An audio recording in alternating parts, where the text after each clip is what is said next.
Hindi naman ganon si Paulo. Gagawin niya kay Kim na masaktan si Kim at ang mga fans lalo nang magpapasko.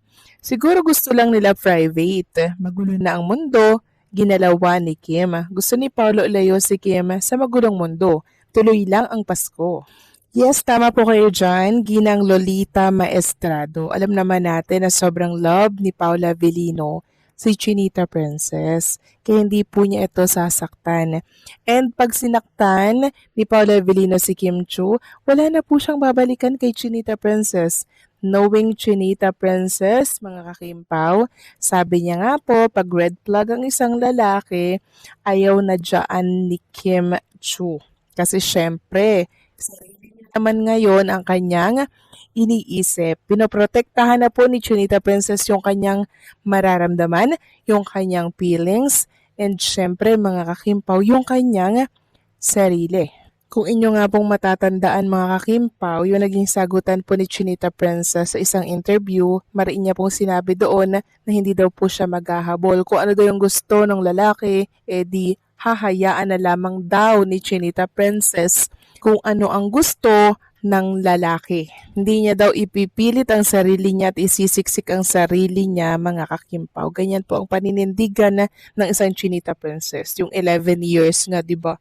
Na kaya niya, mga kakimpaw, na kalimutan na lang dahil sa mga sakit na naidulot nito kay Kim Chu. Kaya kalma lang kayo dyan, hindi magagawa ni Paula Avellino na saktan ang damdamin ng isang Chinita Princess dahil ilang taon niya pong inasam-asam at pinanta siya si Kim Chu. So maraming salamat sa komento ginang Lolita Maestrado. God bless po at mabuhay kayo.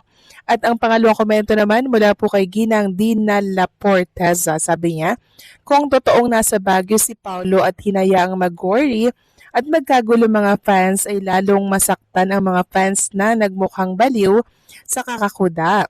In that case, sama ng loob na pumalit sa kilig. Paghanga at pagmamahal sa Kimpaw, ang hirap talaga maging dilulo. Ang hirap maging tanga sa pagmamahal. Maraming salamat po sa komento, Dinala Forteza. So siguro hindi naman hinayaan. Ang gusto lang talaga ni Paulo makapag-isip-isip, then privacy, private na buhay, para syempre maging tahimik yung buhay ni Paula Avellino. Ganon din si Chinita Princess.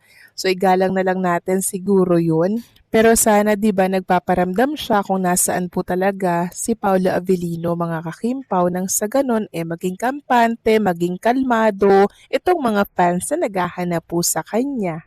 Pero kahit ganun pa man, wala naman tayong dapat ipag-alala kay Paula Avellino kasi alam naman natin na very loyal yan at hindi yan gagawa ng ikakasakit ni Chinita Princess. Sobrang love na love niya si Kim Chu, kaya kung tayo naghahanap ngayon kay Paula Avellino, sige lang halapin lang natin, lalabas din po yan sa lungga niya once na ito ay mas hawa, di ba? So maraming salamat sa komento, Dinala Portasa, God bless and mabuhay ka. So ito na nga pag-usapan na natin mga kakimpaw o mga topic na nakalap natin sa hapong ito ng Webes. At unahin nating pag-usapan ng ganap kay Chinita Princess. So si Kim Chu present po sa It's Showtime kanina.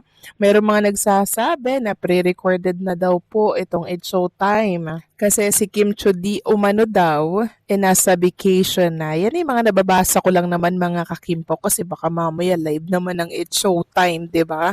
Pero syempre isa ako sa pinakamasaya pag nalaman ko na si Chinita Princess at Paulo nasa vacation na since malapit na nga naman pong magpasko, and si Paula Avellino naman nagpapasko lagi yan sa Baguio sa kanyang hometown kasama po ang kanyang pamilya. And speaking of Paula Avellino mga kakimpaw, kanina nag-promote siya sa kanyang Instagram story ng last 2 episode para po sa Friday bukas ng The Alibay. Kaya sana daw tutukan natin and syempre suportahan natin itong The Alibaya. So, yun lang yun mga kakimpaw. Nag-promote lang siya sa IG story.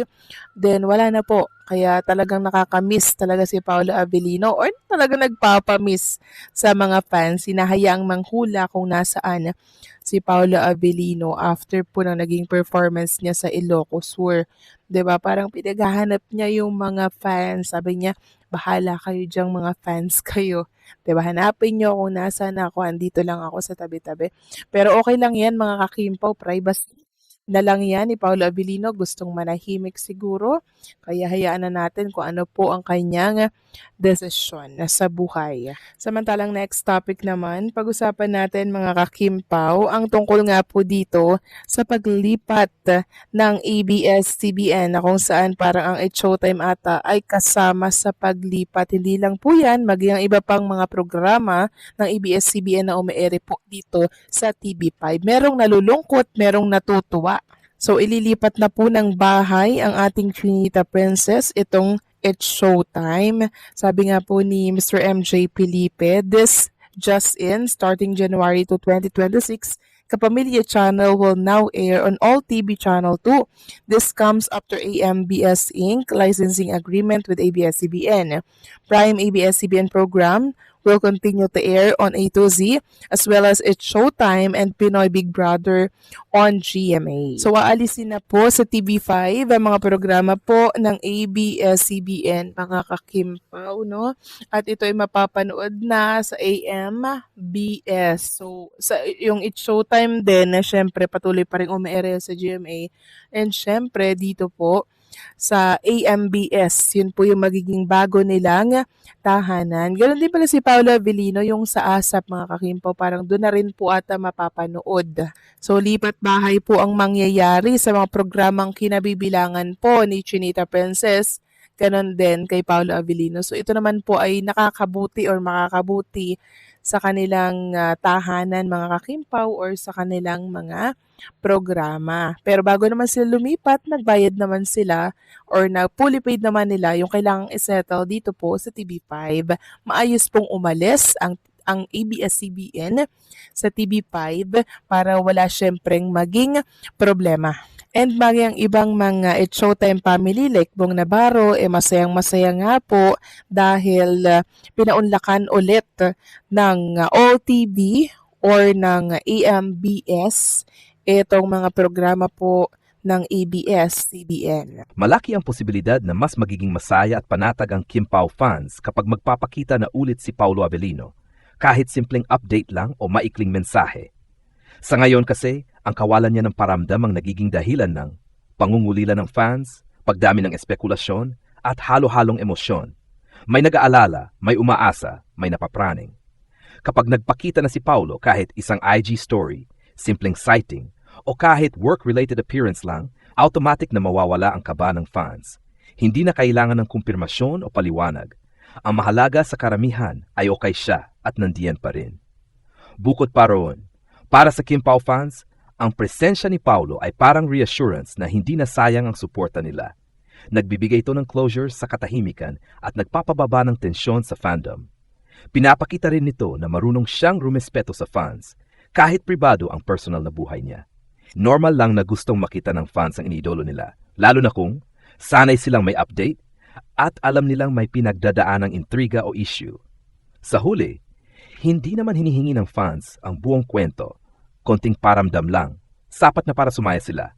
At kapag nangyari iyon, siguradong mas magiging posible ulit ang atmosphere ng Kim Pao fandom. Para sa akin, natural at makatuwiran ang reaksyon ng Kim Pao fans sa balitang ito. Hindi ito simpleng pagiging marites o pagiging demanding ng fans.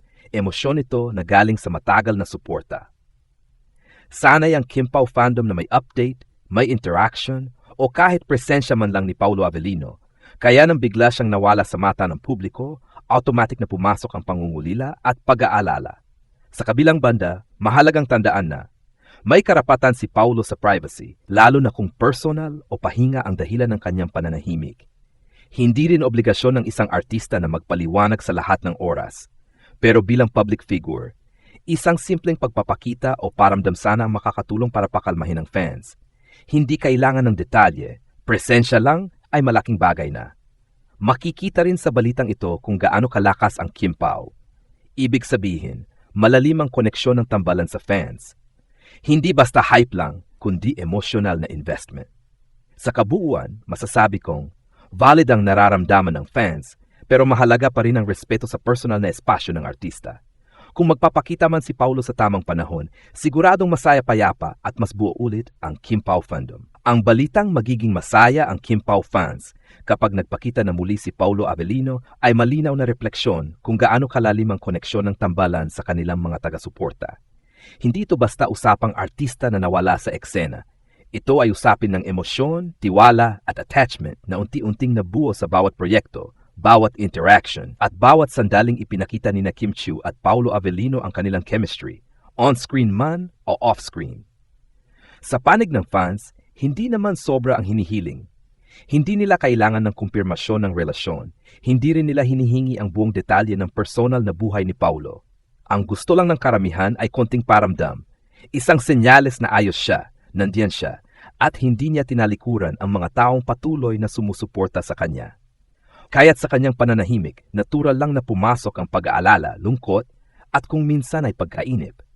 Mahalaga ring kilalanin na ang pananahimik ni Paulo ay maaring may dahilan, pagpapahinga, personal na proseso o pag-iwas sa ingay ng intriga. Bilang tao, may karapatan siyang pumili kung kailan siya magsasalita at kung kailan siya mananahimik. Ngunit bilang isang public figure na may solid at loyal na fandom, ang kawalan ng kahit simpleng update ay nagiging espasyo para sa haka-haka at maling interpretasyon. Dito pumapasok ang punto kung bakit napakahalaga ng kanyang presensya. Kapag nagpakita na si Paulo, kahit sa pinakasimpleng paraan, parang biglang huhupa ang lahat ng tensyon. Mawawala ang mga teorya, bababa ang ingay at papalitan ito ng saya at pasasalamat ng fans. Ipinapakita rin ito na minsan, hindi salita ang kailangan, kundi presensya. Sa mas malawak na konteksto, ang balitang ito ay patunay na hindi panandalian ang epekto ng Kim Pao. Hindi lang sila tinangkilik dahil uso, kundi dahil may genuine connection na naramdaman ng publiko. Kaya ganito na lang ang reaksyon ng fans dahil pakiramdam nila bahagi sila ng journey. Sa huli, masasabi kong ang sitwasyong ito ay balanse ng dalawang bagay, ang karapatan ng artista sa katahimikan at ang natural na pagnanais ng fans sa reassurance. Kapag dumating ang tamang panahon at nagpakita na si Paulo Avellino, hindi lang sayang mararamdaman ng Kim Pao fans, makakaramdam sila ng kapanatagan at muling mabubuo ang positibong enerhiya sa fandom. May ilan pang mahalagang punto na maaring idagdag sa balitang ito. Una, ipinapakita ng sitwasyong ito na nag-mature na rin ang Kim Pao fandom. Kahit may pangungulila at pagkasabik, marami pa ring fans ang nananatiling mahinahon at handang maghintay. Ibig sabihin, hindi lang sila naghahabol ng chismis, pinahalagahan nila ang kapakanan ni Kim at Paulo bilang tao, hindi lang bilang celebrities.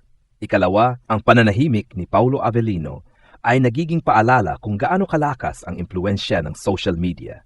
Kapag may bigla ang pagkawala ng update, mabilis na pupuno ng haka-haka ang espasyo. Dito makikita na minsan, ang katahimikan ay mas nagiging maingay kaysa sa pagsasalita. Ikatlo, mahalagang banggitin na hindi nasusukat ang tunay na estado ng isang tao o tambalan sa kung gaano sila kadalas magpakita online. Posibleng mas pinipili lang ni Paulo ang tahimik na paraan ng pag-handle ng buhay at career na taliwas sa nakasanayang exposure ng fans. Ikaapat, sa sandaling magpakita na si Paulo, may malaking syansa na bumalik ang positibong diskusyon, tumahimik ang intriga, at mas tumibay pa ang suporta sa Kim Pao. Minsan kasi, ang maikling pagkawala ay mas lalong nagpapalakas ng appreciation kapag bumalik na ang isang iniidolo. Sa kabuuan, ang balitang ito ay hindi lang tungkol sa pagpapakita ni Paulo Avellino. Ito ay tungkol sa relasyon ng artista at fans, isang ugnayang binubuo ng respeto, pasensya, at tiwala. At sa tamang panahon kapag nagpakita na siya, hindi lang kasiyahan ang dala nito, kundi mas malalim na pag-unawa sa isa't isa.